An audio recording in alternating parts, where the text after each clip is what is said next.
தபோவனம் அத்தியாயம் 4. சாயியாக மலர்கிறார். சேஷமராஜு கடப்பா மாவட்டத்தை சேர்ந்த கமலாபுரம் என்ற ஊரில் இருக்கும் பசுமர்த்தி வெங்கடராஜு என்பவரின் சகோதரியை திருமணம் செய்து கொண்டார். அவர் அவரது தம்பி சத்தியத்திற்கு நல்ல உயர்கல்வி தர வேண்டும் என ஆவலாக இருந்தார். ஆதலால் சத்தியத்தை கமலாபுரம் அழைத்து வந்து அவரை அங்கிருக்கும் ஒரு உயர்நிலைப் பள்ளியில் சேர்த்து விட்டார். ஆனால் சேஷமராஜுவே கமலாபுரத்தை விட்டு போக வேண்டிய சூழ்நிலை ஏற்பட்டு எங்கோ சென்று ஆசிரியருக்கான பயிற்சி பெற வேண்டியதாயிற்று. புஷ்பகிரியில் நடந்த திருவிழா. சத்தியம் அந்த பள்ளியில் சேர்ந்த சில நாட்களுக்குள் பக்கத்தில் இருக்கும் புஷ்பகிரி என்ற நகரத்தில் வருடா வருடம் நடக்கும் கோவில் திருவிழா நடத்தப்பட இருந்தது. அந்த பள்ளியின் உடற்பயிற்சி ஆசிரியர் ஒரு சாரணர் குழுவை தயார் செய்து அவர்களை அந்த திருவிழாவின் போது சேவை செய்யும்படி ஏற்பாடு செய்தார். சத்தியம் தன்னையும் அந்த குழுவில் இணைத்துக் கொண்டார். சேவை செய்ய வாய்ப்பு கிடைக்கிறது என்ற மகிழ்ச்சியில். ஆனால் அவரிடம் செலவு செய்ய தேவையான பணம் இல்லை. அதனால் பள்ளியில் இருந்து சென்ற குழுவுடன் செல்லாமல் தனியாக புஷ்பகிரி வரை நடந்தே சென்றார். அவரிடம் உணவு வாங்கி சாப்பிடக் கூட பணமில்லை. அதனால் அங்கிருந்த நாட்கள் முழுவதும் பட்டினி கிடந்தார். இதனை அவர் தனது ஆசிரியருக்கோ அல்லது குழுவில் உள்ள எவருக்குமோ தெரிவிக்கவில்லை. ஆனால் எல்லா சமூக சேவை நடவடிக்கைகளிலும் உற்சாகமாக பங்கேற்றார். யாராவது அவரை சாப்பிட்டாரா என கேட்டால் தனது கரத்தை நீட்டுவார். அதனை முகர்ந்து பார்த்தால் நல்ல நெய்யில் செய்த இனிப்பு பொருட்களின் வாசமடிக்கும். அவர் தன்னுடைய ஏதாவது உறவினர்கள் வீட்டில் சாப்பிட்டிருப்பார் என அவர்களும் நம்பிவிடுவார்கள். சாரணர் குழு தலைவர் அனைவருக்கும் சமமாக வேலைகளை பகிர்ந்து கொடுப்பார், சத்தியத்திற்கும் சேர்த்து. சத்தியம் மற்றவர்களைப் போல வலுவான உடற்கட்டு பெற்றவர் இல்லை. எனினும் அவருக்கு கிடைக்கும் வேலையின் அளவு சம பங்காகத்தான் இருக்கும். திருவிழாவில் காணாமல் போன குழந்தைகளை பிடித்து அவர்களது பெற்றோர்களிடம் சேர்த்தல், யாத்ரிகர்களுக்கு குடிநீர் வழங்குதல், அவர்களுடைய மருத்துவ தேவைகளை கவனித்தல், முதல் உதவி தேவைப்படுவோருக்கு செய்தல், இத்தகைய நற்செயல்கள்தான் சத்தியத்திற்கு கொடுக்கப்பட்டிருந்த பொறுப்பு. தான் செய்த சேவைக்கு அவர் காட்டிய உண்மையான உற்சாகமும் முழுமையான அர்ப்பணிப்பும் அவரை ஒரு சிறந்த சேவகருக்கான உதாரண புருஷராக ஆக்கியது. சத்தியம் பங்கேற்ற சாரணர் குழுவில் சத்தியம்தான் மின்னும் நட்சத்திரமாக இருந்தார். புஷ்பகிரி திருவிழாவில் அவரது குழு செய்த சேவை அசாதாரணமானது. முன்னோட்டமாய் இப்படி செய்த சேவைதான் பின்னாளில் ஸ்ரீ சத்தியசாயி சேவா தளமாக உருவாகி உலகமெங்கும் அனைவரும் பாராட்டும் வகையில் சேவை செய்து வருகிறது என்பதில் ஐயமில்லை. ஆசிரியர் பயிற்சியை வெற்றிகரமாக முடித்த சேஷமராஜுவை உறவகொண்டா பள்ளியில் தெலுங்கு ஆசிரியராக நியமித்தார்கள். ஆசிரியராக தன் மாணவர்களுக்கு கிருஷ்ணர், ராமர் ஆகியோரின் பால லீலைகளை விரிவாக எடுத்துச் சொல்வார். ஆனால் தன் வீட்டிலேயே லீலைகள் நடந்து கொண்டிருப்பதன் அர்த்தம் மட்டும் அவருக்கு புரியவே இல்லை. தன் வீட்டில் அவதரித்திருக்கும் இறைவனை பற்றி அவரால் புரிந்து கொள்ள முடியவே இல்லை. அவரும் அவரது தந்தையும் சத்தியத்தின் பால லீலைகளை ஏதோ கெட்ட ஆவி பிடித்துக் கொண்டு செய்கிறது என தப்பாக புரிந்து கொண்டனர். சேஷமராஜு தனது தம்பியை தன்வசம் ஒப்படைத்தால் நிச்சயம் கையில் இருக்கும் பிரம்பால் அடித்தே சரியாக்கி விடலாம் என்று தீர்மானமாக நம்பினார்.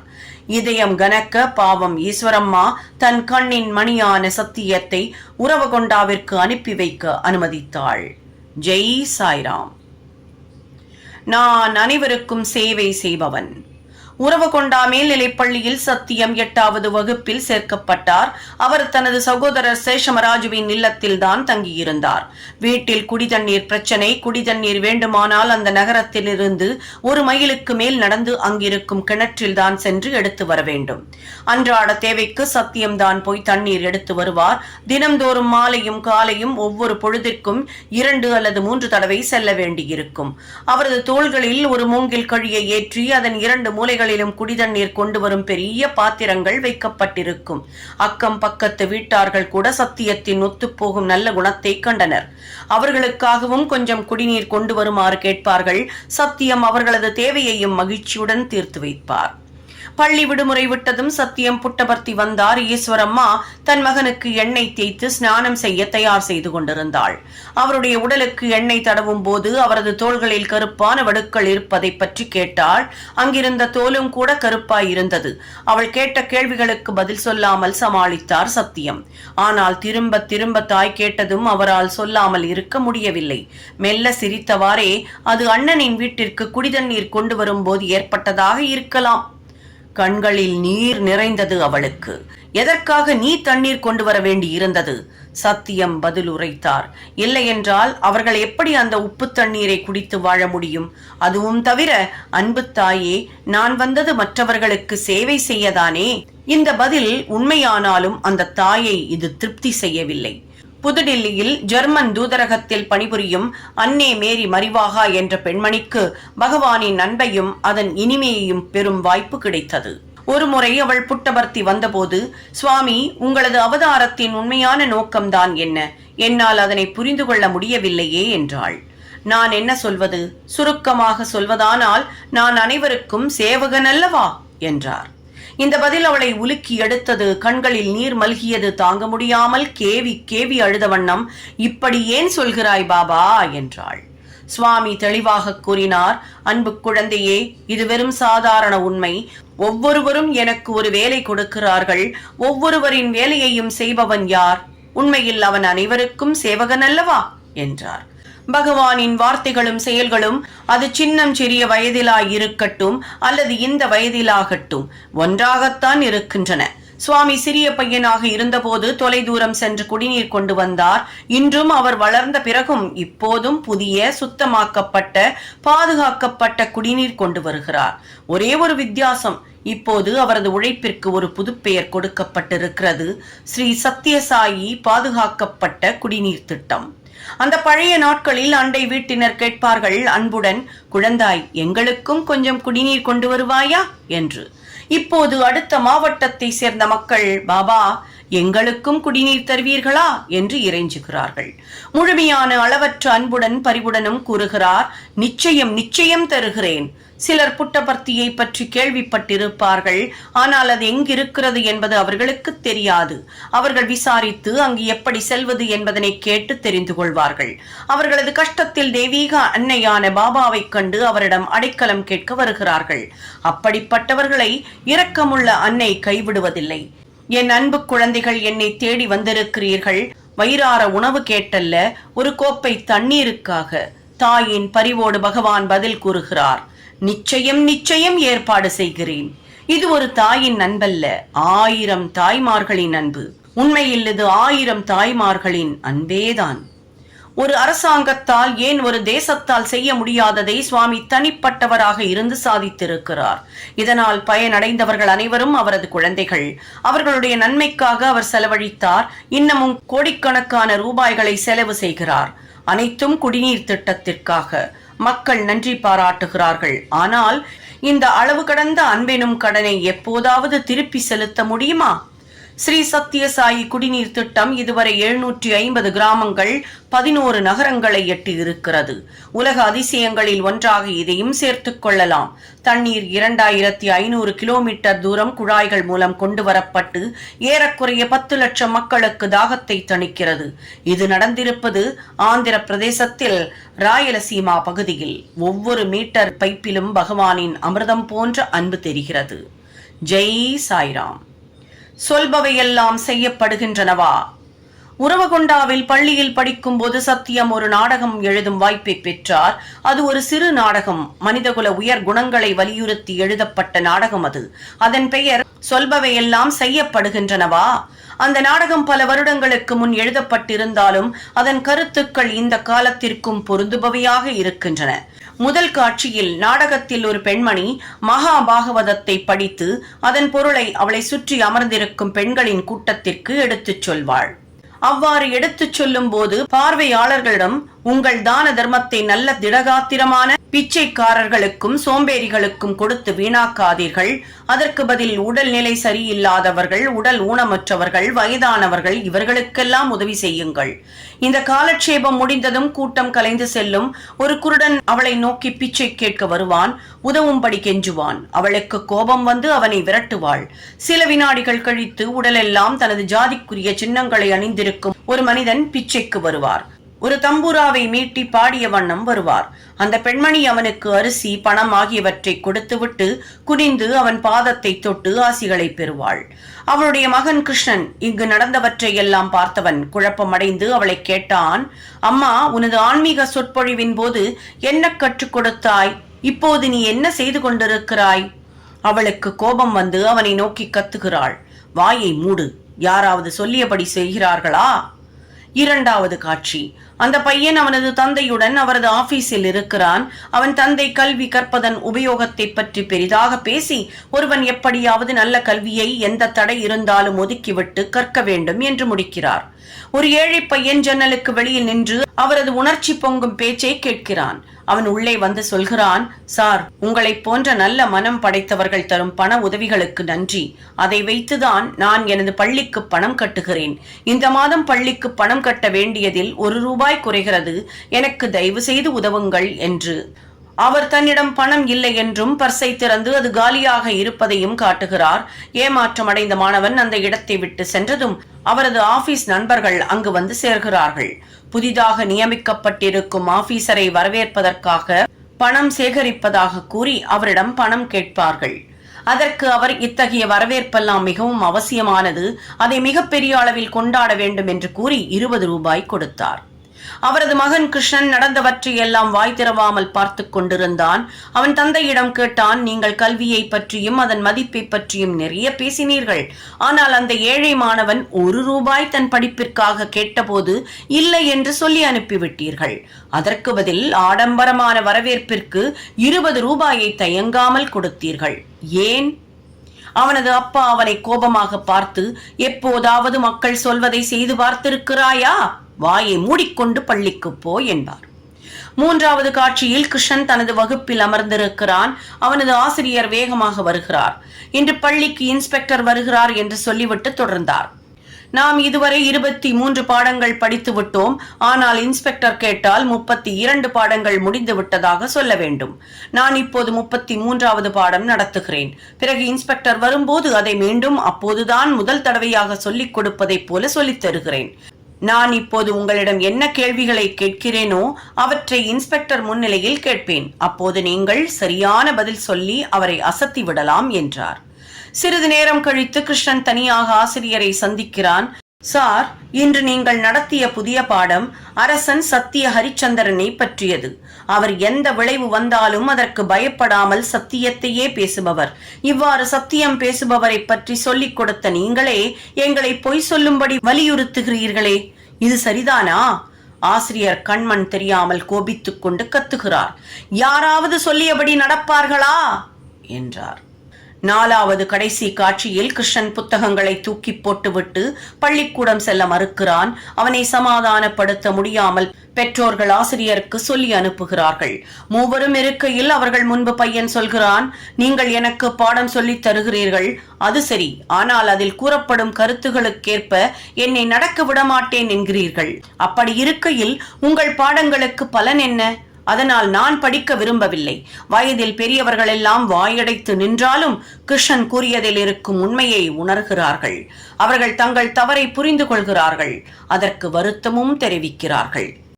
இதுதான் சத்தியம் தனது 12வது வயதிலேயே எழுதிய சிறிய நாடகத்தின் சாராம்சம். அவரே கிருஷ்ணராகவும் வேடமேற்று நடித்தார். தனது வேடத்தின் மூலம் இந்த உலகத்தில் சொல் வேறு செயல் வேறு என்று இருப்பது விளக்கப்பட வேண்டும் என்பதை எடுத்துக் கூறுகிறார். ஒவ்வொருவரும் சொல்லியபடி நடக்க வேண்டும் என்று அறிவுறுத்துகிறார்.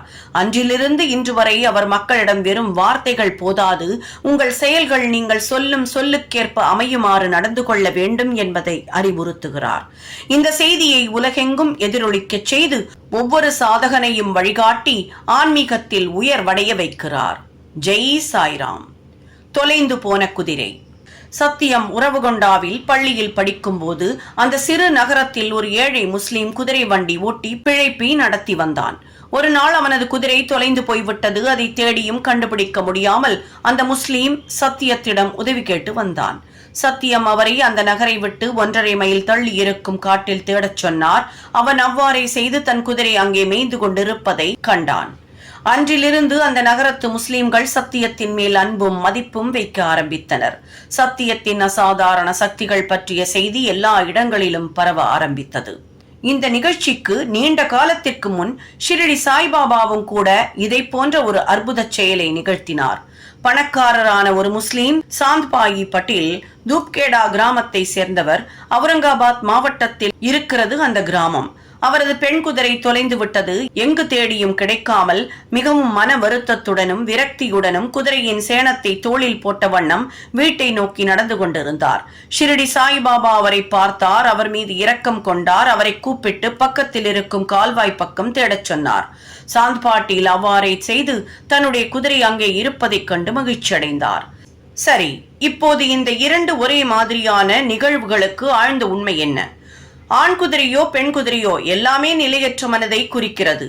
எவன் ஒருவன் மனதின் உண்மையான இயல்பினை புரிந்து கொள்வதில் வெற்றி அடைகிறானோ அவன்தான் உண்மையான சித்தச்சோர். சம்ஸ்கிருதத்தில் அஸ்வா என்றால் குதிரை. அவ்வாறெனில் எப்போதும் ஓடிக்கொண்டே இருக்கிறோம், சலனப்பட்டு கொண்டே இருக்கிறோம். அஸ்வமேதா என்றால் குதிரையை பலியிடுவது என்றால் ஒருவனது நிலையற்ற மனதை இறைவனுக்கு அர்ப்பணிப்பது என்று பொருள்படும். அஸ்வத்தா என்கிற சம்ஸ்கிருத வார்த்தை அரசமரம் என்பதை குறிக்கிறது. அரசமரம் அதிகமாக சலனப்படக்கூடிய ஒன்று. கொஞ்சம் காற்றிருந்தாலும் அரசமரம் மிக அதிகமாக சலசலக்கும். மனித மனமும் அப்படியேதான். தூக்கத்திலும் விழிப்பு நிலையிலும் விடாது சலனப்பட்டு கொண்டேதான் இருக்கிறது.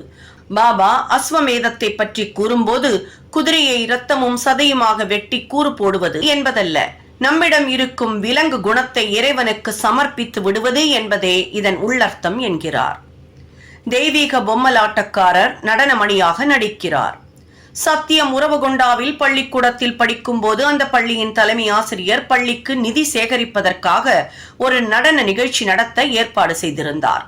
அந்த காலத்தில் மிகவும் புகழ்பெற்ற நடனமணியின் பெயர் ரிஷியேந்திரமணி. அவர் நடனம் ஆடுவதாக இருந்தார். நிறைய விளம்பரங்கள் செய்யப்பட்டன. ஆனால் சில எதிர்பாராத காரணங்கள் உருவானதால் அவரால் வர முடியவில்லை. அந்த பள்ளியின் தலைமை ஆசிரியர் லட்சுமிபதி மிகவும் பதட்டம் அடைந்தார். சத்தியம் அவரை நெருங்கி கவலைப்பட வேண்டாம் என்றார். ரிஷியேந்திரமணி எப்படி நடனம் செய்வாளோ அப்படியே தான் நடனம் ஆடுவதாக கூறினார். ரிஷியேந்திரமணி அவ்வளவு புகழ் பெற்றதற்கு காரணம் நடனத்தின் போது மிகவும் கஷ்டமான ஒரு பகுதியை அவள் மிகவும் லாபகமாக செய்வாள். ஒரு கண்ணாடி பாட்டிலை தனது சிரசில் வைத்து அதன் மேல் ஒரு தட்டை வைத்து அதன் மேல் சில எண்ணெய் விளக்குகளை ஏற்றி வைத்து அவள் நடனமாடுவாள். அப்படி நடனமாடிக்கொண்டிருக்கையில் கீழே தரையில் இருக்கும் ஒரு கைக்குட்டையை வாயினால் கவ்வி எடுப்பாள். சத்தியம் இதைவிட ஆச்சரியமான ஒரு நிகழ்ச்சியை நடத்துவதாக கூறினார். சார், அவள் கைக்குட்டையை தான் உதடுகளால் கவ்வி எடுப்பாள். ஆனால் நான் ஒரு ஊசியை என் கண் இமைகளால் எடுத்து காட்டுகிறேன். ஆனால் தயவு செய்து ரிஷியேந்திரமணியே நடனம் ஆடுவதாக அறிவியுங்கள் என்றார். பல வருடங்கள் கழித்து சுவாமி அன்று நடந்தவற்றை தனது வார்த்தைகளாலேயே விவரித்தார்.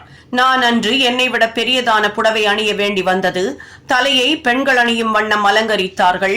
நடனம் ஆடும் போது இங்கும் அங்கும் நடந்து செல்ல வேண்டியிருக்கும் என்பதால் தலை அலங்காரத்தை மிகவும் இழுத்து கட்டி இருந்தார்கள். மிகவும் அடர்த்தியாக நீளமாக இருந்தது அது. என் கணுக்காலில் சலங்கைகள் சினுங்கின. மேக்கப் போடும் இடத்திலிருந்து நடன மேடை வரை செல்ல ஒரு பழைய காரை ஏற்பாடு செய்திருந்தனர். டிக்கெட்டுகளை மக்கள் அதிக அளவில் வாங்கினர். யாருக்கும் ரிஷியேந்திரமணியின் நடனத்தை பார்க்காமல் விட்டுவிட மனதில்லை. இசைக்கருவிகள் முழங்க ஆரம்பித்ததும் நான் என் காலில் அணிந்திருக்கும் மணிகளை மெதுவாக அசைத்ததும் பார்க்க வந்தவர் அனைவரும் உற்சாகத்தின் உச்சிக்கே சென்று விட்டனர். தலைமை ஆசிரியர் என் சிரசின் மீது ஒரு கண்ணாடி பாட்டிலை வைத்தார். இன்னொரு ஆசிரியர் அதன் மீது தட்டை ஏற்றிய விளக்குடன் அமர்த்தினார். இதையெல்லாம் அவர்கள் ஏன் எல்லோரும் பார்க்கும்படி செய்கின்றனர்? சந்தேகம் பிடித்தவர்கள் இவற்றையெல்லாம் நான் ஏற்கனவே கெட்டியாக ஒட்டி வைத்திருக்கிறேன் என நினைக்க கூடாதல்லவா? அவர்களுக்காக தான் இவற்றையெல்லாம் தனித்தனியாக எனது தலை மீது வைக்கப்பட்டன. எனது நடனத்திற்கான இசை ஒலிக்கத் தொடங்கியது. நான் ஸ்டேஜின் மேல் சுற்றி சுற்றி நடனமாடினேன். அவ்வாறு நடனமாடிக்கொண்டே குனிந்து கண் இமைகளால் தரையில் வைக்கப்பட்டிருந்த ஊசியை பற்றி எடுத்தேன். உடனே ஏகப்பட்ட கரகோஷம், மகிழ்ச்சி, ஆரவாரம். கலெக்டர், ஒரு பிரிட்டிஷ்காரர், ஸ்டேஜுக்கு வந்து எனக்கு மெடல் பரிசளிக்க வந்தார். அவர் பெயர் ஹார்ஸ்லி. மெடல் கொடுப்பதற்கு முன் அவர் என்னை தொட விரும்பினார். நான் மறுத்தேன். அவர் கூறினார், நான் உங்களுடைய சகோதரன் போல இந்த மெடலை உன் கழுத்தில் போட விரும்புகிறேன். நான் பதில் கூறினேன், நான் உன் சகோதரியைப் போல, அதனை என் கையில் கொடு. உள்ளே இருந்து தலைமை ஆசிரியர், அவர் கலெக்டர், அதனால் எந்தவித மறுப்பும் இன்றி மெடலை வாங்கிக் கொள்ள வேண்டும் என்றார். ஆனால் நான் அங்கே ரிஷியேந்திரமணியாக நின்றிருந்தேன். அதனால் என்னை எந்த மனிதனும் தொடக்கூடாது என்பதில் உறுதியாக இருந்தேன். இதற்கிடையில் பார்வையாளர்களிடம் இருந்து கைதட்டலும் மெடலை கொடுத்து விட்டு போகும்படி கூச்சலும் ஏற்படவே வேறு வழி இல்லாமல் கலெக்டர் மெடலை எனக்கு கொடுத்து விட்டு ஏமாற்றத்துடன் கீழே இறங்கி போனார். கடப்பை ஜில்லாவில் கல்வித்துறையின் உயர் அதிகாரி திருமதி ராமசுப்பம்மா அடுத்த நாள் பள்ளிக்கூடத்திற்கு வந்தார். ரிஷியேந்திரமணியினால் தான் பள்ளிக்கூடம் கட்டிடம் கட்டிக்கொள்ளும் அளவிற்கு பணத்தை சேகரிக்க முடிந்தது. அவளுக்கு கௌரவம் தரும் விதமாக விலையுயர்ந்த புடவை ஒன்றை கொண்டு வந்திருக்கிறேன். அதனை அவளுக்கு பரிசாக அளிக்க விரும்புகிறேன். அவள் ரிஷியேந்திரமணியை அழைத்து மேடைக்கு வரும்படி கேட்டுக்கொண்டாள். அவள் எங்கிருந்து வருவாள்? பார்வையாளர்கள் ஆவலோடு பார்த்து கொண்டிருக்க நான் ஓடி வந்தேன். நான் அரை ட்ரௌசர் போட்டிருந்தேன். அங்கிருக்கும் காவலாளி என்னை தடுத்து நிறுத்தினான். அப்போது எங்கள் தலைமை ஆசிரியர் தலையிட்டு அவனிடம் கூறினார், நேற்றைய ரிஷியேந்திரமணி உண்மையிலேயே இந்த பையன்தான், அவனை வரவிடு. என்னை பார்த்ததும் எல்லோருக்கும் குழப்பமாக இருந்தது. திருமதி ராமசுப்பம்மா என்னை தூக்கி வைத்து முத்தமிட்டார். என் அருமை குழந்தையே, நீ வயதில் இவ்வளவு இளையவனாக இருந்தும் எங்களுக்கெல்லாம் பெரிய கௌரவத்தை கொடுத்திருக்கிறாய். நமது நாட்டில் உன்னை போன்ற திறமை மிக்கவர்கள் இருக்கிறார்கள் என்பது எனக்கு பெருமையாயிருக்கிறது. அவள் என்னை மிகவும் புகழ்ந்தாள். அன்றிலிருந்து அவள் சுவாமியின் மேல் மிகுந்த அன்பு வைத்திருந்தாள். எங்கு சென்றாலும் அவள் சுவாமியின் சாதனைகளை பற்றிய கதைகளை எடுத்து கூறுவாள். இப்போது உங்களுக்கு தெரியும் எப்படி சுவாமி ஒரு நடன நிகழ்ச்சியை உறவகொண்டா உயர்நிலைப் பள்ளியில் நடத்தினார் என்று. இந்த பிரபஞ்சமே கடவுளுக்கு ஒரு நாடக மேடை. அன்றிலிருந்து பகவான் சத்யசாய் பாபா எத்தனையோ வடிவங்களில் இந்த உலகை அவரது இனிய பாடலாலும் தெய்வீக நடனத்தாலும் வசீகரித்து வருகிறார். ஜெய் சாய்ராம். தேள் கொட்டியது. 1940 வருடம் மார்ச் 8 ஒரு குறிப்பிடத்தக்க நிகழ்ச்சி நடந்தது. நடந்த இடம் உறவகொண்டா. சத்தியத்தினை ஒரு பெரிய கருந்தேள் கொட்டியது. அவருக்கு உடலை பற்றிய நினைவு போய்விட்டது. அவர் நினைவிழந்து காணப்பட்டார். இந்த செய்தி காட்டு தீ போல எல்லா இடத்திலும் வேகமாக பரவியது. நிறைய பேர்கள் வேதனை அடைந்தனர். அந்த பகுதிகளில் கருந்தேள் கொட்டினால் உயிரிழப்பு நிச்சயம் என்றிருந்த காலம் அது. சத்தியத்திற்கு நிறைய இன்ஜெக்ஷனும் மாத்திரைகளும் கொடுத்தனர். எதனாலும் எந்த பயனும் இல்லை. 2 நாள் கழித்து சத்தியம் கண் விழித்தார். தானே எழுந்தார். பிறகு அங்கும் இங்கும் நடக்கத் தொடங்கினார். ஆனால் அவர் மனதாலும் உடலாலும் பெரிய மாற்றம் அடைந்ததாக காணப்பட்டார். அவர் உள்ளே மறைந்திருந்த ஆன்மீக சக்தியின் பொறி திடீரென்று உயிர் பெற்று வந்து ஜொலிப்பதைப் போல தோன்றியது. கரிய இருட்டான நாட்களுக்கு பிறகுதான் மிக உயர்ந்த சக்தி ஒளிர்கிறது. ஷிரடியை சேர்ந்த பாபா தன்னை சுற்றி இருந்த திரையை விலக்கி தனது அளப்பரிய சக்தியை மிகவும் கூறிய ஒரு முனைப்பாக இந்த பையனை ஒரு ஆதாரமாக கொண்டு வெளிக்காட்ட இருக்கிறார் என்ற தருணம் வந்துவிட்டது. சத்தியம் அடிக்கடி தனது எண்ணங்களிலேயே ஆழ்ந்திருந்தார். சமஸ்கிருத ஸ்லோகங்கள், பாடல்கள் ஆகியவற்றை பாடினார். ஆன்மீக அருளுரைகள் அருளினார். அவரது நடத்தை விசித்திரமாகவும் புரிந்து கொள்ள முடியாததாகவும் இருந்தது. இதனையெல்லாம் கண்டு குழப்பமும் வேதனையும் அடைந்த சேஷமராஜு தனது பெற்றோர்களை உடனே வரும்படி செய்தி அனுப்பினார். பல வருடங்கள் கழித்து யாரோ தனது பாபாவின் திரு முன்னிலையில் மேடை பேச்சினிடையே சுவாமியை கருந்தேள் கொட்டியது, அதனால்தான் அவர் தன்னுடைய ஆன்மீக சக்திகளை அன்றிலிருந்து பெற்றார் என்று கூறினார். அவருக்கு பிறகு பேசிய பாபா, எனக்கு முன்பு பேசியவர் சுவாமிக்கு ஆன்மீக சக்திகள் கருந்தேள் கொட்டியதால் வந்து சேர்ந்தன என கூறினார். அவரை 100 தேள்கள் கொட்டட்டும், அதனால் அவருக்கு ஏதாவது ஆன்மீக சக்திகள் ஏற்படுகிறதா என்று பார்க்கலாம் என உரைத்தார். தேள் கொட்டிய நிகழ்ச்சி சுவாமியின் வாழ்க்கையில் ஒரு திருப்பு முனை என்பதில் சந்தேகமில்லை. ஆனால் அதற்கும் அவரது தெய்வீக சக்திகளுக்கும் எந்த சம்பந்தமும் இல்லை. அவரது தெய்வீகத்தை வெளிக்காட்டுவதற்கு அவர் எடுத்த சங்கல்பத்தையே இந்த நிகழ்ச்சி குறிக்கிறது. பண்டிதரை திருத்தினார். உறவகொண்டாவில் நடந்த நிகழ்ச்சிகளுக்கு மீண்டும் செல்வோம். ஒரு நாள் சத்தியம் சிந்தனையில் ஆழ்ந்திருந்தார். திடீரென்று அவர் கூறினார், அடுத்த வீட்டில் இருக்கும் நாராயண சாஸ்திரி மகாபாகவதத்தில் இருந்து சில பகுதிகளை படிக்கிறார். ஆனால் அவர் மிக அதிகமான தவறுகளை செய்கிறார். அவரை கூப்பிடுங்கள். சிலர் பண்டிதரிடம் சென்று அவர் சத்தியத்தை வந்து பார்க்கும்படி வேண்டிக் கொண்டனர். அவர் கேலியாக சிரித்த வண்ணம், அவன் சிறு பையன், என்னுடைய பாண்டித்யத்தில் தவறு காண்கிறானா? அவனுக்கு என்ன தெரியும்? அவர் வர தயாராக இல்லை. ஆனால் சத்தியம் அவர் வந்தாக வேண்டும் என்பதில் உறுதியாக இருந்தார். இந்த முறை பண்டிதரை அழைக்கச் சென்றவர்கள் அவரை வற்புறுத்தி அழைத்து வந்தனர். சத்தியத்தின் முன்னிலையில் அவர் வந்ததும் பண்டிதர் செய்த தவறுகளை எல்லாம் எடுத்து விளக்கினார். அது மட்டுமல்ல, புராணங்களிலிருந்து சில கேள்விகளை கேட்டு விளக்கும்படி கூறினார். படித்த பண்டிதரான சாஸ்திரி தனது தவறுகளை ஒப்புக்கொண்டார். அது மட்டுமல்ல, சத்தியம் கூறியவை அனைத்தும் சரியானவை எனவும் ஒத்துக்கொண்டார். இந்த இளம் பையனின் அறிவையும் பாண்டித்யத்தையும் கண்டு திகைத்து போன சாஸ்திரி சத்தியத்தின் பாதங்களில் சாஷ்டாங்கமாக விழுந்தார். இன்றும் கூட சில சமயங்களில் பண்டிதர்கள் முழுமையான உயர்ந்த சத்தியத்தை அறிய தேடுதலில் ஈடுபட்டவர்களின் பேச்சு வெறும் புராணங்களையும் புனித நூல்களையும் மந்திரங்களையும் படித்ததை மட்டுமே அடிப்படையாக வைத்து கூறுகின்றனர் என்று பகவான் அறிகின்றார். அவர்கள் நிறைய நேரத்தை படித்தவற்றை விளக்கி சொல்லவே செலவிடுகின்றனர். ஆனால் எதற்காக தங்களுடைய ஒரு முனைப்பான கவனத்தை கற்பதற்கு செலவழிக்கிறார்களோ அந்த முழுமையான சத்தியமே எதனை தம்முடைய பாண்டித்யத்தால் அறிய வேண்டும் என துடிக்கிறார்களோ அவர்கள் படிப்பதன் முழுமையான பொருள் ஸ்தூல வடிவில் அவர்களுக்கு எதிரே அவர்கள் முன்னிலையிலேயே மனித வடிவில் இருப்பதை புரிந்து கொள்ள முடிவதில்லை. அதிகமான படிப்பு அனைத்திலும் தலை சிறந்த முழுமையான சத்தியம் இரத்தமும் சதையும் கலந்த மனித வடிவாக எதிரே இருப்பதை பார்க்க ஒண்ணாமல் அவர்களது கண்களை மறைக்கின்றன. தொலை தூரத்தில் எதையோ தேடும் அவர்களது கண்கள் அருகே இருப்பதை காணாமல் விட்டுவிடுகின்றன. பகவான் அத்தகையவர்களுக்கு தேவையான உள்ளொளியை வழங்குகிறார். இந்த வேளையில் புராணங்களை பற்றிய அளவற்ற ஞானம் கொண்ட பகவானை பற்றிய ஒரு சுவாரஸ்யமான நிகழ்ச்சியை பார்க்கலாம். சில வருடங்களுக்கு முன்பு தசரா விழாவில் ஒரு யஞ்ஞம் ஏற்பாடு செய்யப்பட்டு நடைபெற்றது. மிகவும் விஸ்தாரணமான ஏற்பாடுகள் செய்யப்பட்டு யஞ்ஞத்துக்கென ஒரு விசேஷ மேடையும் அமைக்கப்பட்டது. வேதங்களை பயின்றவர்களும் புனித நூல்களை படித்தவர்களும் பலர் கூடியிருந்தனர். அதில் சிலருக்கு பகவான் பாபாவின் தெய்வீகத்தின் மேல் நம்பிக்கை இல்லை. அவர்கள் இன்னும் அவர் மீது உண்மையான அன்பும் பக்தியும் வளர்த்துக் கொள்ள இயலாதவர்களாக இருந்தார்கள். ஒருவேளை அதன் காரணமாக மிகவும் சுலபமாக எடுத்துக்கொண்டு செய்த யஞ்ஞ கிரமங்களில் ஒரு தவறு நிகழ்ந்தது. ஒரு பண்டிதர் ஒரு புனித மந்திரத்தை உச்சரிக்கும் போது தவறாக உச்சரித்து விட்டார். உடனே தன் தவறை திருத்திக் கொள்ளாமல் அவர் தொடர்ந்து மந்திரத்தை சொல்லத் தொடங்கினார். தனது தவறை யாரும் கண்டுபிடித்திருக்க மாட்டார்கள் என்ற எண்ணத்துடன் அவர் தொடர்ந்திருக்க வேண்டும். ஆனால் பகவான் திரும்பி அவரை உற்று பார்த்தார். ஒரு கணம் கழித்து அழுத்தம் திருத்தமாக சொன்னார், சாஸ்திரி, அந்த மந்திரத்தை மீண்டும் சரியாக உச்சரியுங்கள். தன்னை சாட்டையால் அடித்தது போன்ற உணர்வுடன் சாஸ்திரி நடுங்கினார்.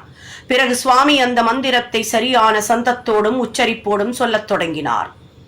கூடியிருந்த பண்டிதர்கள் அனைவரும் திகைத்து போனார்கள். ஆத்துடன் நில்லாது அவர்களும் சுவாமியுடன் சேர்ந்து சரியாக உச்சரிக்கத் தொடங்கினர். ஓம் ஜெய் சாய்ராம். சகிப்புத்தன்மை. சத்தியத்தின் புகழ் பரவ பரவ மக்கள் வெகு தூரத்திலிருந்தும் அருகிலிருந்தும் உறவகொண்டாவில் வந்து குவியத் தொடங்கினர். இந்த அதிசய சிறுவனை காணும் ஆவல் அவர்களிடம் அதிகமாக இருந்தது. நாக்குகள் அவற்றின் இஷ்டப்படி பேசின. சிலர் அவர் ஏதோ தீய சக்தியினால் ஆட்டி வைக்கப்படுகிறார் என்றனர். சிலர் அவரை ஏதோ தீய ஆவி பிடித்திருக்கிறது என்றனர். மற்றும் சிலர் அவர் ஒரு பிசாசின் கட்டுப்பாட்டில் இருக்கிறார் என்றனர். ஒரு மந்திரவாதியோ அல்லது சூனியம் எடுப்பவரோதான் அவரை குணப்படுத்த முடியும் என்றும் கருதினர். மனமுடைந்த சேஷமராஜு ஒரு சக்தி உபாசகரை உதவிக்கு அழைத்தார். சத்தியம் அவரை சாடினான். நீ என்னை தினம்தோறும் வழிபடுகிறாய், என்னிடம் ஆசிகளை தினமும் கோருகிறாய். இப்போது எந்த தைரியத்தில் எனக்கு வைத்தியம் பார்க்க வந்திருக்கிறாய்? மரியாதையாக என் பாதம் பணிந்துவிட்டு நல்ல பையனாக திரும்பிச் செல். வந்தவர் பயந்து போனார். சத்தியத்தை வணங்கிவிட்டு சென்று விட்டார். சத்தியம் உறவகொண்டாவிலிருந்து புட்டபர்த்திக்கு அவரது பெற்றோர்களால் அழைத்து வரப்பட்டார். பெல்லாரி, தர்மாவரம் ஆகிய இடங்களில் இருக்கும் பெயர் பெற்ற டாக்டர்களிடம் எல்லாம் சத்தியத்தை அழைத்துச் சென்றார்கள். எவராலும் அவருக்கு என்ன ஏற்பட்டிருக்கிறது என்பதை கண்டறிய முடியவில்லை. அவ்வப்போது திடீரென்று கத்துவார், அதோ தேவதைகள் வருகின்றனர், கற்பூர ஆரத்தி எடுங்கள். இத்தகைய வார்த்தைகள் வீட்டில் உள்ளவர்களை குழப்பத்திலும் கஷ்டத்திலும் ஆழ்த்தின. யாரோ கதிரி பக்கத்தில் ஒரு பெரிய மந்திரவாதி இருக்கிறான், அவனால் மிகவும் மோசமான பேய்களும் பிசாசுகளும் ஓட்டப்படும் என்று சொன்னார்கள். பெத்த வெங்கப்பராஜு சத்தியத்தை அவனிடம் அழைத்துச் செல்ல முடிவெடுத்தார். அவர் அவரது மகள்கள் சேஷமராஜு, சத்தியம் ஆகியோர் மாட்டு வண்டியில் புறப்பட்டார்கள். அந்த மந்திரவாதிக்கு மிகவும் கொடூரமான நெருப்பை போன்ற கண்கள். அவன் அந்த 14 வயது சிறுவனை மிகவும் கடுமையாக கையாண்டான். கொடூரமான தண்டனைகளை கொடுத்தான். சத்தியத்தின் தலைமுடியெல்லாம் அழிக்கப்பட்டு மண்டையில் பல இடங்களில் கத்தியால் வெட்டி கோடு போட்டான். ரத்தம் அருவியாக வழிய அந்த காயங்களின் மேல் எலுமிச்சை மற்றும் வெங்காய சாறுகளை ஊற்றினான்.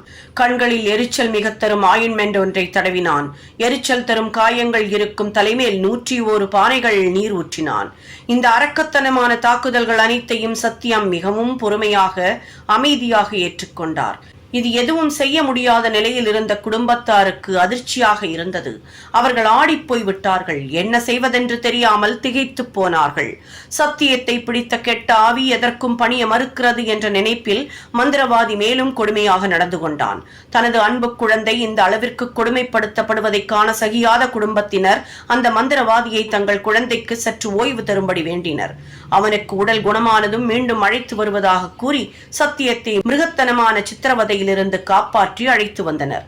பல வருடங்கள் கழித்து ஹரிக்கதை காலட்சேபம் செய்யும் ஒருவர் ஸ்ரீ சத்யசாயி வாழ்க்கை சரிதத்தை பகவானின் திரு முன்னிலையிலேயே சொல்லிக் கொண்டிருந்தார்.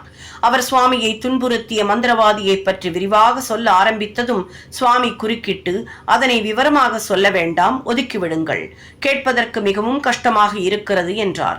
சில காலம் கழித்து கஸ்தூரி பகவானை கேட்டார், சுவாமி, நீங்கள் பட்ட கஷ்டங்களை கேட்கவே உங்களுக்கு வருத்தமாக இருக்கும் போது ஏன் சுவாமி நீங்கள் அத்தகைய அரக்கத்தனமான செயல்களுக்கு அப்போது ஈடு கொடுத்தீர்கள்? இதற்கு பகவான் சொன்ன பதில் மிகவும் அற்புதமானது. அவர் விளக்கினார், என்னவெல்லாம் இந்த உடல் கஷ்டப்பட்டாலும் அது என்னை பாதிக்காது. நான் மகிழ்ச்சியையும் துயரத்தையும் கடந்தவன். இதனை இந்த உலகிற்கு எடுத்து விளக்கவே அவ்வாறு செய்தேன். அதனால்தான் எல்லாவித துன்புறுத்தல்களையும் மிகவும் பொறுமையுடனும் சகிப்புத்தன்மையுடனும் ஏற்றுக்கொண்டேன். தண்டனையை விருப்பமுடன் வரவேற்றேன். ஏனெனில் என்னுடைய துன்பம் மக்களை எனது தெய்வீகத்தை பற்றி புரிந்து கொள்ள வைக்கும். அவர்களுக்கு நம்பிக்கையும் அன்பும் என் மேல் ஏற்படும். அதன் மூலம் தெய்வீகத்தினை வழிபடும் உலகத்தில் அடியெடுத்து வைப்பர். பெனுகொண்டாவில் ஒரு வக்கீல் இருந்தார். அவர் பெயர் கிருஷ்ணமாச்சாரியலு. அவர் புட்டபர்த்தி வந்து சத்தியத்தை கண்டார். பார்த்தவர் தான் நினைத்ததை விட அவரது நிலைமை மிகவும் மோசமாக இருப்பதனை உணர்ந்தார். சத்தியத்தின் குடும்பத்தினரிடம் சத்தியத்தை கடிகாச்சலம் கோயிலுக்கு அழைத்துச் செல்லுமாறு கேட்டுக்கொண்டார். நரசிம்ம சுவாமியை தரிசித்தால் அது சத்தியத்தை குணப்படுத்தும் என்று நம்பினார். வக்கீலின் வார்த்தைகளை கேட்ட சத்தியம் அவரை பார்த்து புன்முறுவலுடன் கேட்டார், சார், நான் தான் கடிகாச்சலத்தில் வீற்றிருக்கும் தெய்வம். எனது தரிசனத்திற்காக என்னையே அழைத்துச் செல்லுமாறு அறிவுரை கூறுகிறீர்களே என்றார். ஜெய் சாய்ராம். நான் சாய் பாபா. அன்று 23ஆம் தேதி மே மாதம் 1940 வருடம் சத்தியம் புட்டபர்த்தியில் தன் வீட்டின் முற்பகுதியில் அமர்ந்து கொண்டிருந்தார்.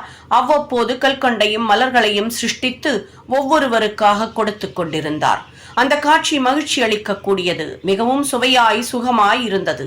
சிலர் பெத்த வெங்கப்பராஜுவை அழைத்து இந்த அற்புத காட்சியை காண வருமாறு அழைத்தனர். ஒன்றும் தெரியாத அவர் தன் மகன் ஏதோ தந்திரம் செய்கிறான் என நினைத்து அதை தாங்க முடியாமல் தன் கையில் ஒரு தடியான குச்சியை எடுத்துக்கொண்டு நேரே சத்தியத்திடம் வந்தார். அவரை கேட்டார், நீ யார்? எனக்கு சொல். நீ கடவுளா அல்லது சாத்தானா? சத்தியம் தன் தந்தையை ஏறிட்டு பார்த்தான். மிகவும் அமைதியாக இருந்தவர் தெளிவாக கூறினார், நான் சாய் பாபா. ஆபஸ்தம்ப சூத்திரத்தில் பரத்வாஜ கோத்திரத்தில் பிறந்து வந்திருக்கிறேன். நான் வந்திருப்பது உங்களை எல்லாம் காப்பாற்றி கரை சேர்க்கத்தான். ஏனெனில் நீங்கள் எல்லாம் பயத்துடனும் மனத்தடுமாற்றத்துடனும் வாழ்கிறீர்கள். உங்கள் முன்னோரான வெங்க அவதூதர் என்னிடம் பிரார்த்தித்த வண்ணம் உங்கள் குடும்பத்தில் பிறவி எடுத்தேன். இது அவர்கள் பிரார்த்தனைக்கு செவி சாய்த்ததால் நான் எடுத்த அவதாரம். பெத்த வெங்கப்பராஜு அசந்து நின்று விட்டார். அவர் கையில் இருந்த கழி தானாக நழுவி விழுந்ததை அவர் கவனிக்கவில்லை. ஏன் அந்த தந்தை அப்படி திகைத்து பேச்சற்று நின்றார்? அந்த அவதூதரின் பெயரை உச்சரித்ததும் ஏன் அவர் பேச்சற்று நின்றார்? எப்படி இந்த மாற்றம் நிகழ்ந்தது? கொண்டமராஜுவின் வீட்டிற்கு, அதாவது பெத்த வெங்கப்பராஜுவின் தந்தை, அடிக்கடி ஒரு பெரிய மனிதர், வெங்காவதூதர் என்ற பெயர் கொண்டவர் வருவது வழக்கம். அவர் முகத்தில் எப்போதும் நிரந்தர புன்னகை இருக்கும். அவர் ஆன்மீக சமநிலையும் அருளும் பெற்றவர். அவர் போட்டிருக்கும் உடைகள் கிழிந்து நூல் நூலாக தொங்கினாலும் அதற்காக அவர் கவலைப்படுவதில்லை. அவர் யாருடைய தலையிலாவது கை வைத்தால் அந்த மனிதன் சொல்லவொன்னா ஆன்மீக அனுபவம் பெறுவான்.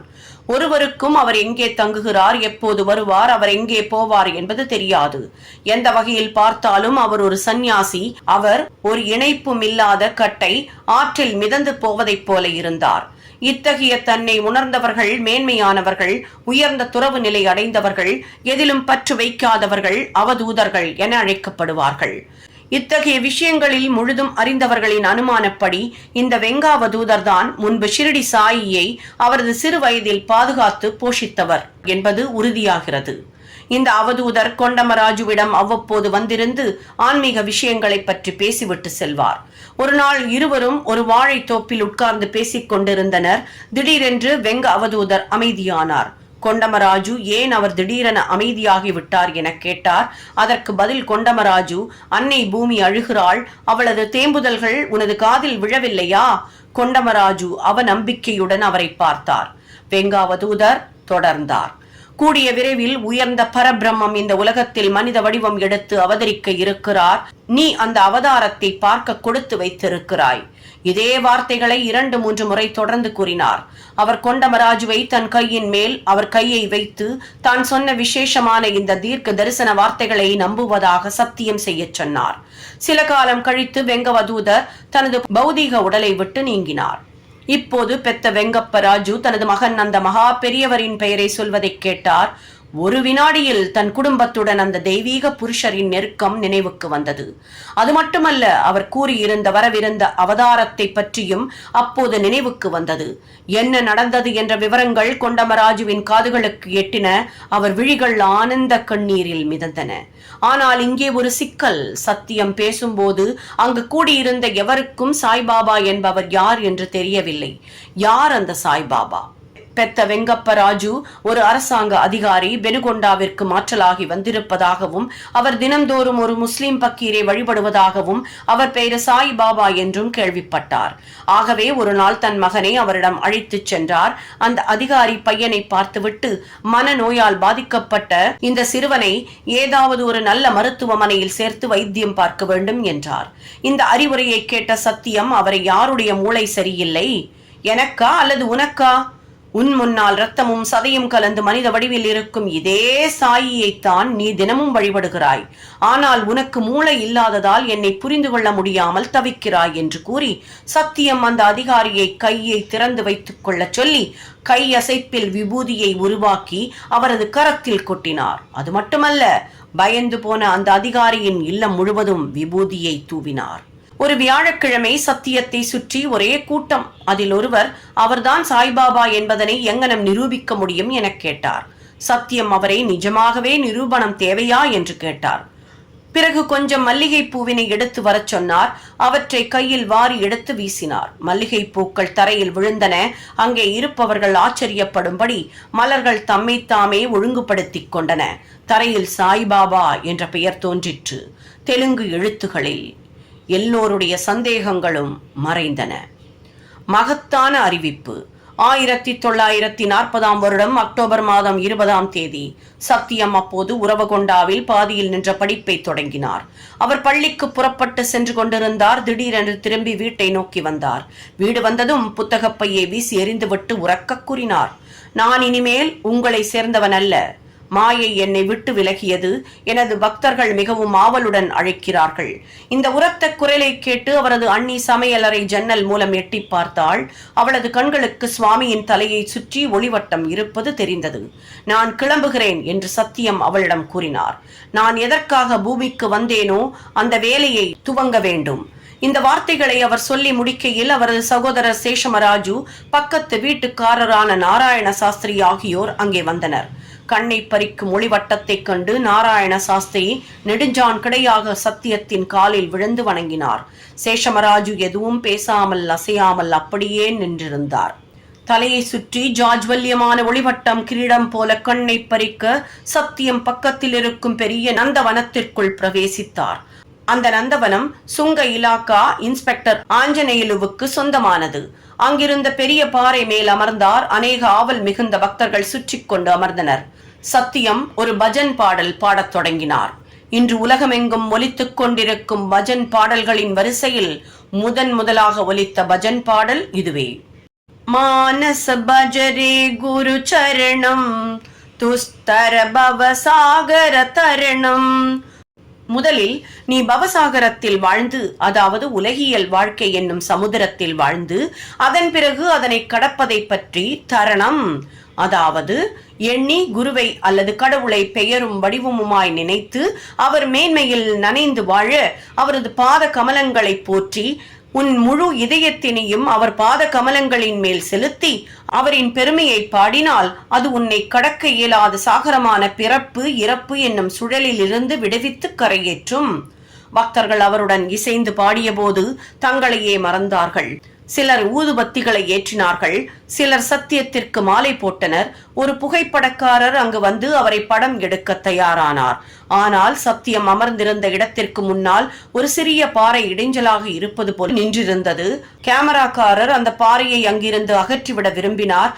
சத்தியம் கூறினார், இருக்கட்டும், அப்படியே படம் எடுங்கள். எடுத்த படத்தை டெவலப் செய்து பிரிண்ட் போட்டு பார்த்தால் முன்னிருந்த சிறிய பாறை ஷிர்டி சாய் பாபாவின் வடிவத்தை தாங்கி நின்றது. அது அனைவரையும் ஆச்சரியத்தில் ஆழ்த்தியது. ஜெய் சாய்ராம். பண்டைய கிரந்தங்களில் ஸ்ரீ சத்யசாய் பாபாவை பற்றி குறியீடுகள். டாக்டர் EVV சாஸ்திரி இந்திய ஜோசிய ஆராய்ச்சி கழகத்தின் அங்கத்தினர். நிறைய நாடிகளை படித்து இவையெல்லாம் பல்லாயிரக்கணக்கான வருடங்களுக்கு முன் பல்வேறு முனிவர்களால் எழுதப்பட்டவை என்பது குறிப்பிடத்தக்கது. அதில் காணும் மிகவும் வியக்க வைக்கும் குறியீடுகள் பகவான் ஸ்ரீ சத்யசாய் பாபாவை பற்றியவை அனைத்தையும் தொகுத்து வெளியிட்டிருக்கிறார்.